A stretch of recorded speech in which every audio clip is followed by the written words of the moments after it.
100 years ago, we thought we were in a modern world. Today, children are born into a technologically transforming world filled with ICT devices without even realizing where it originated from.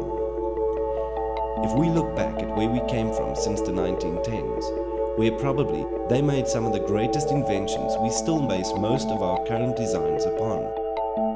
The first production automobile, the first man in space, even the first man on the moon. Houston, Columbia, navigate over. Roger, the EVA is progressing beautifully. They're setting up the flag now. I guess you're about the only person around that doesn't have TV coverage of the scene. All these events changed the future drastically to the point where we are now, seeing everyday items just as being there. But it all comes down to IT research and development.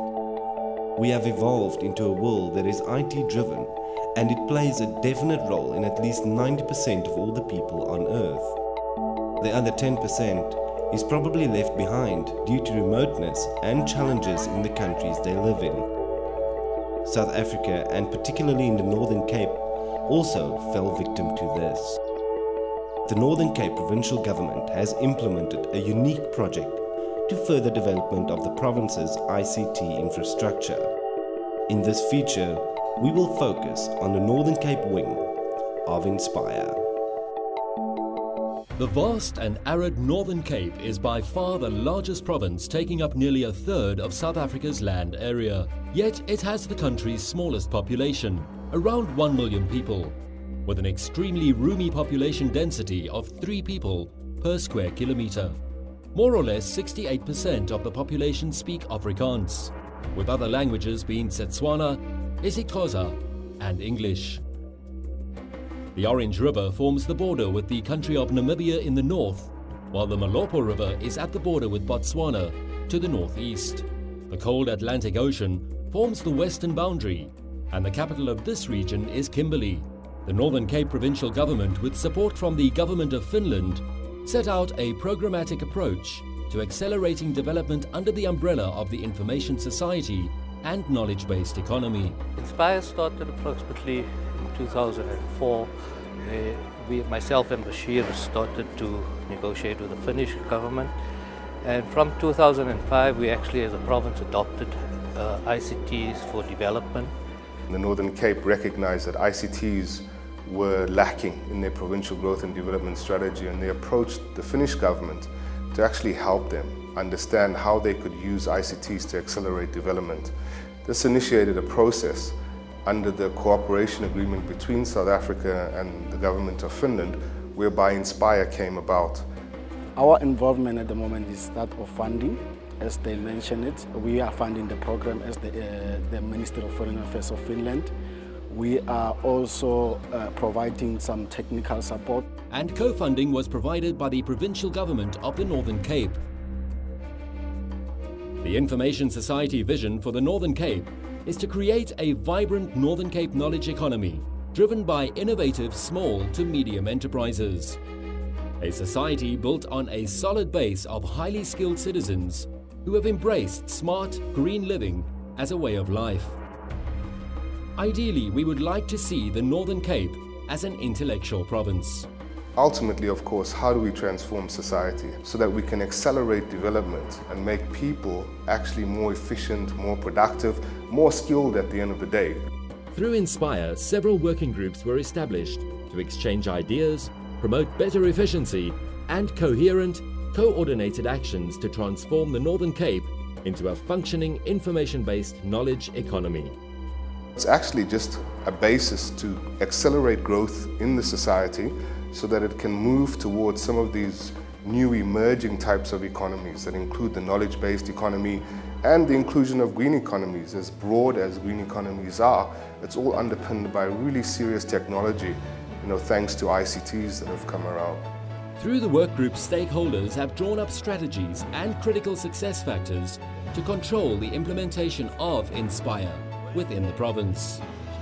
We're now at the stage where we are finalizing our strategy, final input from various stakeholders to conclude the strategy for implementation. Provincial Government as Information Society Exemplar. Establish a Northern Cape Information Society Technical Committee. To implement a provincial broadband infrastructure. Expand, development and implementation of a service delivery improvement platform. New culture of innovation. Develop the Provincial Innovation System. Skilled Information Society. Expanded knowledge base. Establish the province's eSkills Institute. Expanded and free available content. Develop the provincial content and an e-applications innovation hub or cluster. Information Society Knowledge Economy. Encourage the adoption of innovative technologies and ICTs across all sectors. Poverty alleviation, job creation and growth. Co-create and establish information and knowledge access points for poor communities. In terms of way forward is the implementation of the strategy throughout the province, throughout the different departments, even to a municipal level. That is our intention.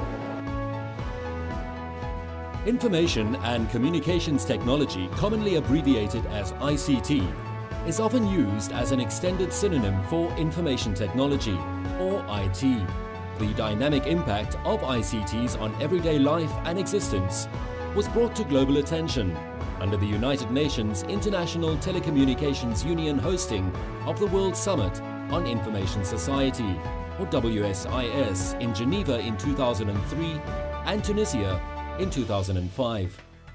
South Africa was present at both events and was one of the earlier adopters of ICT for development. The dynamic nature of ICTs is in the tight integration of electronics in hardware and software that manipulate electricity for devices to provide multifunctionality in products, services and processes. From personal products like ATM cards to intensive systems like the square kilometre array, agri-processing and even mining. Information society more broadly, because we're dealing with the society at large, could be quite a costly exercise. But there's nice spin-offs. If you can create the right ingredients to create the right kind of ripples, they would form by themselves. It's like when you build a highway, a transport highway, you end up having petrol stations, maybe B&Bs or hotels, restaurants, little stop-off points where you can do sightseeing or shopping. All these things emerge because you've now got this transport route that can provide people access and ideas around how they start building things. Generally, ICT is at the end of the consumer line. However, consumers play a vital role in defining new technology and equipment. Typically, it's the IT that drives where we're going. But what we're saying is no, the IT must serve our needs. Even in remote locations like Rietfontein, ICT plays a role. Here we realize that there are no boundaries at all in rolling out technology into areas whether large, small or remote. This brings us back to the dream of effortless communication and research through internet and cell phone networks, thus all possible by incorporating various elements of ICT. We want to build a knowledge-based economy in the province where we share information and become a knowledge-based hub. The challenge with technology, of course, is that its development is so fast. You know, it's safe to try and project 5 years, 10 years into the future, but once you start getting beyond that, the dynamic nature of technologies really begins to escape, what our current reality may be. If one looks at Information Society and Inspire as a project, in terms of implementation and putting down those robust networks to have access to information for the citizens of this province, the cost is really high. Optical fibre alone is between 300 to 500 Rand per metre. Therefore, we need to explore new innovative mixes of connectivity technologies and approaches to develop in skills capacity, uptake and usage to offset the costs of the infrastructure. For us, I think, particularly the Northern Cape, it's an exciting opportunity. They're actually turning the typical paradigm of technology first around so that they're putting people first. And we always say that, as government, as citizens, people come first.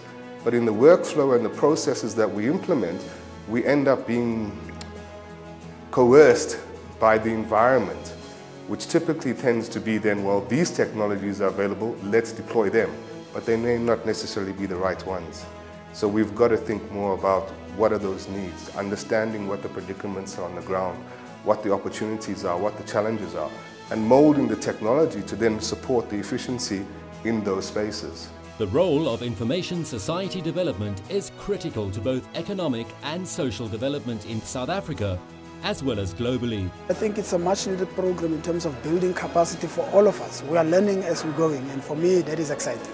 We feel that government need to take center stage in infrastructure development to partner up with these industry players and make it actually happen. ICTs have sparked many new advances in society. Some of these technologies are already weaving themselves into the fabric of daily life. Whether it's mobile phones, biometric identification for pension payouts, ATM machines, online services, improved rapid prototyping for manufacturing, GPS systems, and medical diagnostics, the stream of ICT's integration into life continues unabated. We would like to see the provinces, the ministries, the departments taking this forward and less involvement, say, from us. The Finnish experience helps us to accelerate the learning. We can run on our own, we can get this done, we can get it done well.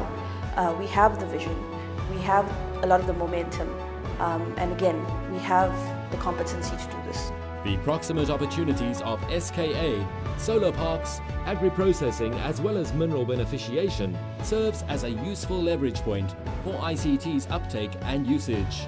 However, for the society to benefit, a broader range of stakeholders are required to support the implementation of the Northern Cape's Information Society and its transition to a knowledge-based economy.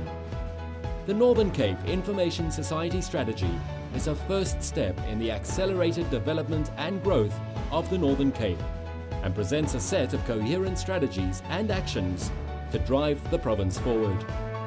Your participation and support is critical in ensuring these strategic designs presented in the Northern Cape Information Strategy are coordinated and focused to receive the necessary human, technical and financial support for its implementation and success.